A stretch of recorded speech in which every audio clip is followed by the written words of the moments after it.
So, meron ba kayong mga usapan dyan na alam mo naman ang mga kaway ng tukso rito sa showbiz? Tatahimik lang ako. I-deal ko siya sa sarili ko. Pero may mga pagkakataon ba na munti kayo maghiwalay? As in a relationship, syempre, your partner is your safe space. So kung hindi mo kayang maging honest, then paano? Hindi naman sa pagiging hindi honest. Parang... Sorry, na ano yata? Hindi naman sa sikreto. Paano ba? Hindi ko lang agad nasabi pala. Kasi, diba, busy din.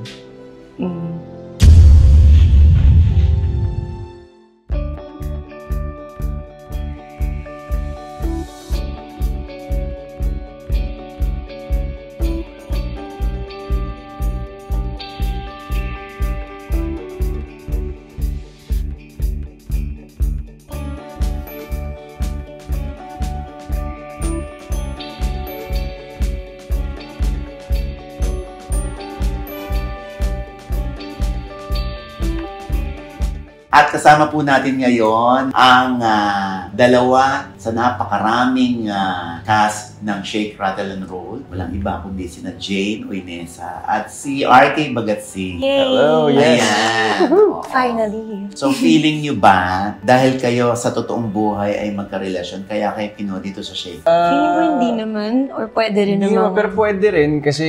Mag-boyfriend din kami dito sa yung role namin. Siguro yung parang, kasi yung character, pag boyfriend-girlfriend sila, siguro yung transition lang na dapat close na kagad, dapat makita na kagad yun, dapat yung banter nila nandun na kagad, yung chemistry nandun na. So, siguro Tsaka parang... yung story din natin, super ensemble, barkada, Oo, vibe. barkada. So ang role nyo rito ay mga vloggers kayo. Yes!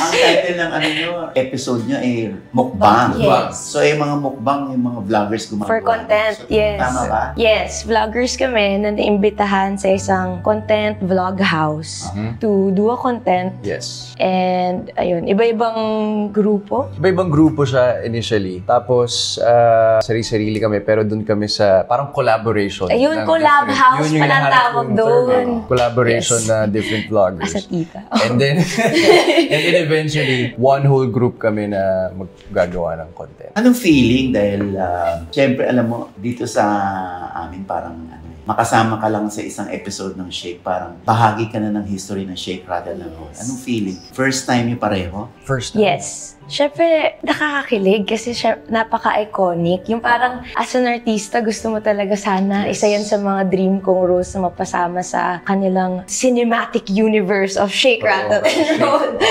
SSR Cinematic Universe. Oo. Saka parang pang 15 na yata, di ba? So, parang- At ang tagal na wala ng Shake, Rattle, and Roll. So ngayon na it's back, nakakatawa na kasama tayo. not only na first time kong mag-horror for a movie, tapos yun nga, yung napasali pa ako is a classic film Yes. or classic franchise. Household name. Yes. So, Anong naramdaman nyo nung hindi nakasali ito sa Film Fest bilang entry? Nalungkot ba kayo? O sayang, kasi Oo, sayang, syempre kasi yung parang- mga family na nag-aabang din, Oo. parang sayang di natin masishare sa kanila. Pero, mapapaaga natin yung Pasko nila dahil November 29, palabas na tayo. parang maagang pamasko, Oo. maagang regalo Yes. before Christmas. So, ang tagal nyo na rin, 2 years na kayo mahigit. Buti hindi kayo naapektuhan ng mga intriga. Like, alam mo naman dito, tinetest talaga yung endurance nyo, yung tibay ng relasyon ninyo. Lalo na kapag parehong artista yung magkarelasyon. Parang hindi naman ata mawawala yung challenges. Pero pinaka-importante nga is yung trust mo dun sa tao and yung communication din na it's a safe space too. Tsaka syempre kailangan mong i-accept na parehas kayo nag-grow, parehas kayong hindi naman 100% kagad, and work in progress kayo pareho. For myself, parang first time ko din magkaroon ng relationship sa showbiz. So parang natututo rin ako as we go along. So maraming lessons, maraming challenges, pero it's parang as a team kami. We'll figure it out We'll together. figure it out together. Parang ganun. So, meron ba kayong mga usapan dyan na alam mo naman ang mga kaway ng tukso rito sa showbiz? I think honesty. Yun lang naman Oo, din yun talaga. naman eh. Basta sabihan mo lang ako. Lagi naman ganun. Basta sabihan mo lang ako kung ano man yan. Huwag ka lang magsisinungaling. Oo. Or huwag lang Be-break yung malalaman sa trust. iba. Oo. Parang ganun. Kissing scene, may usapan ba kayo? Kasi naman, bago naman kami naging in a relationship, alam ko kung ano yung ginagawa niya for work. So, hindi ko pwedeng diktahan ng kahit na ano. At kung ano yung kailangan niya gawin, support ko. And I think ganun din naman siya sa akin. Pero hindi niyo pinanonood. Pinanonood. Pinapakwento ko pa nga in detail eh. Pinanonood, pero syempre hindi lagi. Ayun nga, so yun yung figuring it out na parang anong mas mapapadali sa atin. Ako kasi mas overthinker na parang kung hindi ko aalamin, baka mas maraming gawin yung brain ko na ito yung nangyayari, ito yung ganyan. So mas gusto ko na naalamin na lang from him mismo kesa ang dami ko pang ginagawang scenario. Bago pa maipalabas, may usapan na kayo. Sabihin mo sa akin kung ano yung What to eksaktong expect? detalye nung kissing scene. Sa akin, that works for me. Oo. Sa'yo? Sa akin parang medyo opposite. Alam ko na sexy, pero I don't wanna go into detail. Napapanoorin ko isa-isa. Pero I support. So, buti naka-immerse kayo sa bawat character ninyo. Katulad, kunwari, kung meron kayo ka-eksena na halikan, na naku, may boyfriend ako, hanggang dito lang ang kaya ko ibigay. Kung may girlfriend ako, hanggang dito lang ang kaya ko ibigay. Professional naman lagi ang scenes na ganun eh. Tsaka pinag-uusapan naman din before the scene kung ano yung mangyayari, ano yung kailangan nila for your role. So parang hindi naman naabot sa point siguro na hindi kami aware. Tsaka parang malaman din ng audience, di ba yung mga love scenes, yung mga kissing scene, mas more of parang siyang Technicalities eh, pag kinukunan on set. Parang siyang napaka-choreographed. Yes, that was the word I was gonna say. Tama. So, but of course, you have to really be professional and kalimutan yung kahit anong inhibitions when you go dun sa work. Kahit sa atin sa swing, di ba meron tayong intimacy coach? Intimacy coach. Oh, meron pa. Meron. Kasi parang sa kanila, you can't improvise anything. Kailangan kung ano na yung napag-usapan nyo, ano na yung nasa script na gagawin. Yun lang. Para walang gulatan on the spot. Ganun. Dito Respect, sa syempre. swing, medyo ano na kayo. Kumbaga, mas madalas magdikit ang katawan mo. Kasi yun yung story eh. Yun yung kailangan sa role eh. Grabe yung mga, Doon wala kang inhibitions. Kasi alam nyo sa totoong buhay, magkarelasyon kayo. Yes. Yes. Actually, yun naman yung nakatulong sa amin sa paggawa ng swing kasi comfortable kami sa isa't isa. So, in terms of mga love scenes namin, parang, alam mo yun, binigay namin yung needed dun sa script. Yeah, if we're gonna do it, we're gonna do it together. Yun. Experience kami ng ganon, at least Huwag kaming dalawa. Paano ba nagsimula ang relasyon ni Arte at ni Jane? Saan kayo unang nag-meet? Kailan tumibok ang puso nyo para sa isa't isa? First time namin nag-work sa Araw-Gabi, pero kami yung love interest ng time na yun. But at that time, meron kaming kanya-kanyang relationship and nothing really romantic happened. Pero syempre, bonded kasi yung team ng Araw-Gabi. So it was a good experience for all. And fast forward to ilang years, parehas namin relationship, hindi nag-work. And then eventually, nagkita rin kami and nag-catch up. And then sabi ko, uy, crush kita. Oh. Ganon. Crush ako ng crush ko. What? Oh.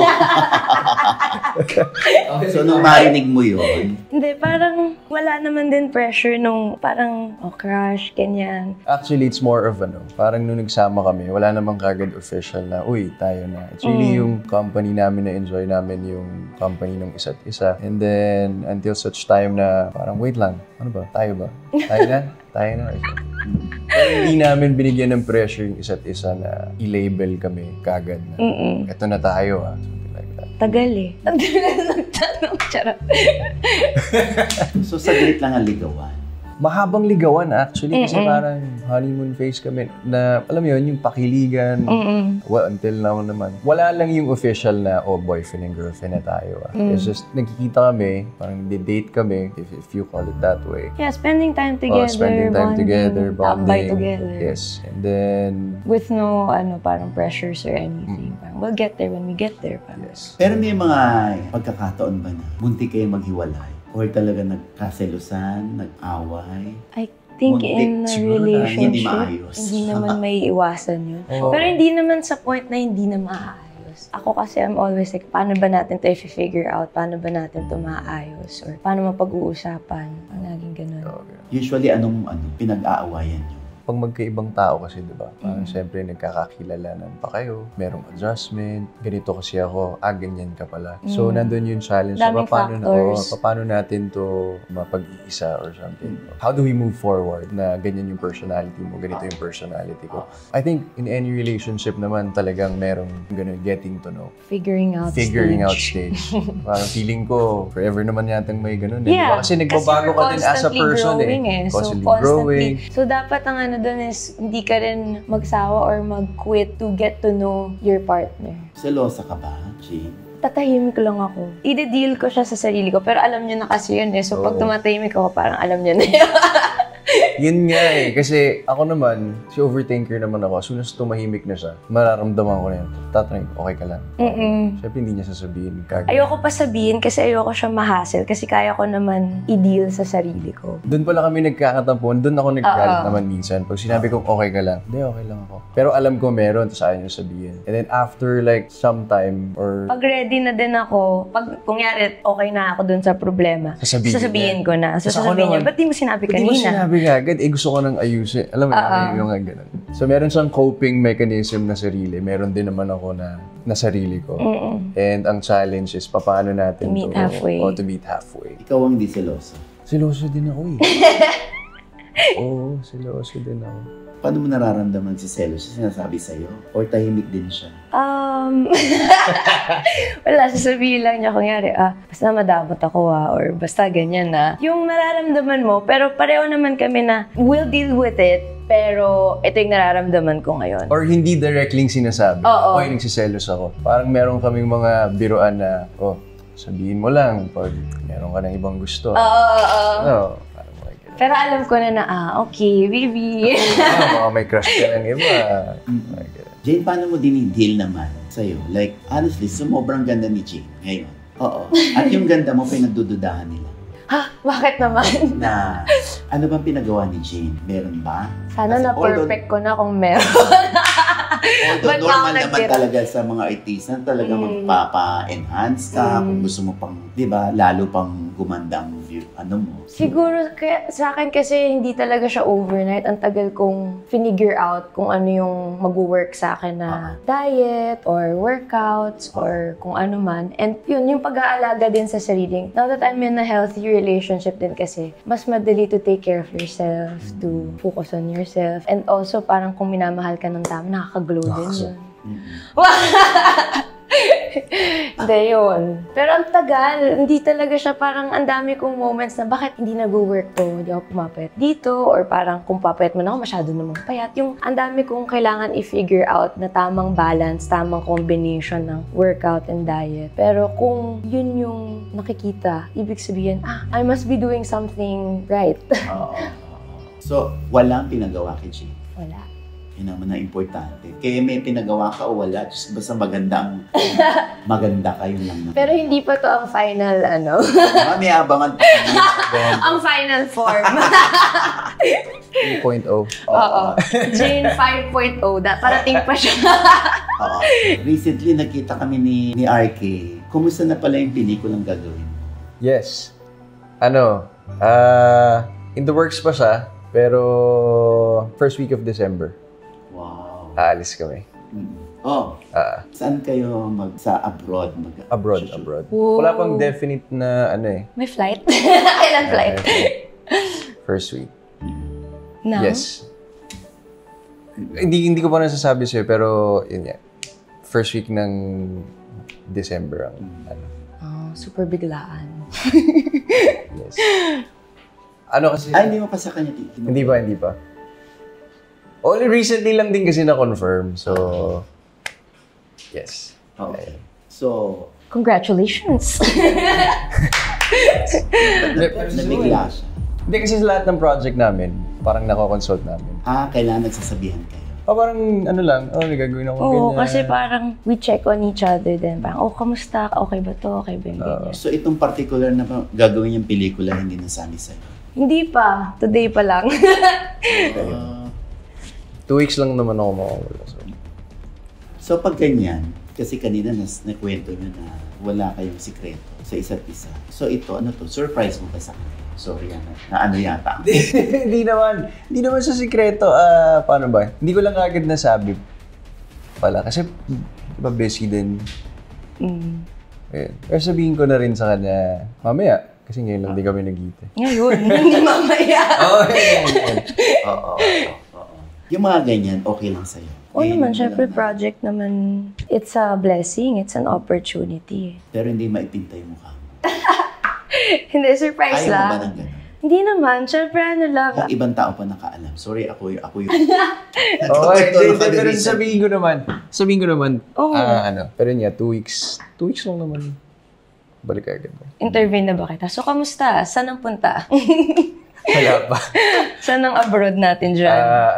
Wala pa. Ako pa yata magiging cost ng Pag-uusapan naman yan mamaya. Ganun naman lagi. Napag-uusapan. Pero may tampo kang kahit konti. Hindi, kasi sorry, ako pa unang naka... kasi ako as a person, gusto kong parang not the last to know, parang gano'n. Oo nga, Pero okay lang. sorry. Sasabihin ko naman dapat kasi ngayon lang tayo. Okay lang, may mga surprise din akong parating. Ayun lang. So, gagantihan mo siya ng mga sasabihin. Charot. Hindi. Kung sa nag-aapoy, mahilig tayo sa revenge. In real life, walang revenge. Tahimik na lang tayo. That's the best revenge. Napipikon ka pagka gano'n. Sa ibang tao pa nanggaling. Ayan na, tatahimik lang yan. Hindi, kasi as in a relationship, syempre, your partner is your safe space. So kung hindi mo kayang maging honest or maging parang ako yung una mong sasabihan or ako yung tatakbuhan mo, then paano yun? Hindi naman sa pagiging hindi honest. Parang, halimbawa mamaya, mag-uusap na tayo. So parang mapag-uusapan na. Nag-iba yung Oo nga eh. timpla ng mukha. Kaya lang, chika na yan later. Galit ka sa kanya. Hindi naman. Syempre, work din yun. Huwag kang Oo nga magalit. naman. Pinaprank ka lang na. Ako yung kinabahan. Diba? Chika na yan, mamaya. So, ano yun? Pinaprank ka lang namin. So, kailan alis? Saan ang punta? Kapag ikaw kinabahan, hindi ka sanay mag-prank. Hindi, yun nga kasi parang lahat ng ano namin. Lahat ng lakad nyo. Oo, sinasabi namin sa isa't isa. Tapos, halimbawa pag may mga bagong project na ganyan, parang pag-uusapan namin, okay ba to? Kamusta? Ay, kami may discussion. Lagi kami may discussion. So parang lagi kami in the same page. Yung... Kaya bang, ha? Kailan? Tapos yun nga, feeling ko, tatahimik lang siya, di ba? So may pagkakunsyabahan dito. Meron. Sabi. Mali ka nang nilapitan. Hindi, pero totoo, kapag Nabubwisit ka, no? hindi, tumatahimik lang ako. Tapos ako naman yung sabihin mo na, para Mas gusto mo siyang naririnig kaysa nananahimik. Oo, parang mas maingay sa akin yung tahimik. Kasi parang pag gano'n, kailangan ko na ng time pag-isipan kung paano ko i-deal yung emotion or kung paano ko i-deal yung situation. So pag ready na din ako, doon ako magsasabi sa kanya. Tapos pag nagsabi naman ako sa kanya, doon na magagalit. Pag nagalit din, doon ko naman, hindi pero ito yung POV ko, ito yung POV mo, gano'n. Laging gano'n yung away. Okay. Anong pangako niyo sa isa't isa? Pangako, hindi kita Sorry. Ang pangako ko ay, vows. Teka, iiyak na ako. Pangako ko na sasabihin ko sa'yo pag may project ako abroad. Susumbat sa iyo. Hindi mo na nahimik. Joke na lang. Hindi, charot lang. Sinisigurado Anong ka. pangako niyo sa isa't isa? To always be open and honest with each other kung ano man yung problems or kung hindi man problems sa kahit na anong bagay. Parang yung katulad ng sinabi ko kanina, parang in a relationship, dapat yung partner mo yung safe space mo eh. Dapat siya yung, kung ang dami ng magulo, ang dami ng crazy na nangyayari, parang yung partner mo dapat yung kalma mo. So, yun yung ma-promise ko, ako yung safe space mo. Yeah. At yung calm mo. Ako sa hirap ng karera natin, sa career mo, sa career ko, sa bawat araw na pinagdadaanan mo or natin individually. Pangako ko sa'yo na kakampi mo ako lagi at susuportahan kita sa lahat ng pagdadaanan mo. Nakikita niyo ba yung mga sarili niyo na ikinakasal someday? I mean, in a relationship, yun naman Parang yung... dapat na... But parang yung sa bago kami naging kami, we'll get there when we get there. Parang there's no pressure na kailangan ito na, dapat nandito na tayo. Dapat ganito, ito yung time frame nun. Parang hindi siya minamadali, hindi siya fino-force. Parang free-flowing lang. And kung ano yung binibigay ng universe na blessings, nandun muna kami nakatuon. Yeah, and I won't be in a relationship with him naman kung hindi ko rin siya nakikita doon someday.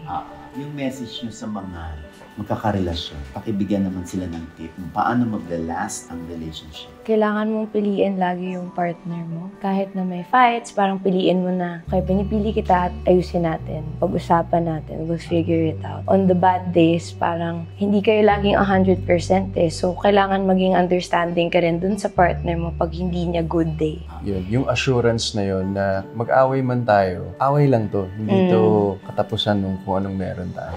Parang kailangan i-label niyo yung away niyo na hindi lahat ng away nandito sa taas. Na parang yung isa ready nang lumabas ng pinto. Parang kung may discussion, may misunderstanding, ayusin nyo. At yun lang yun. Communication Kasi is key.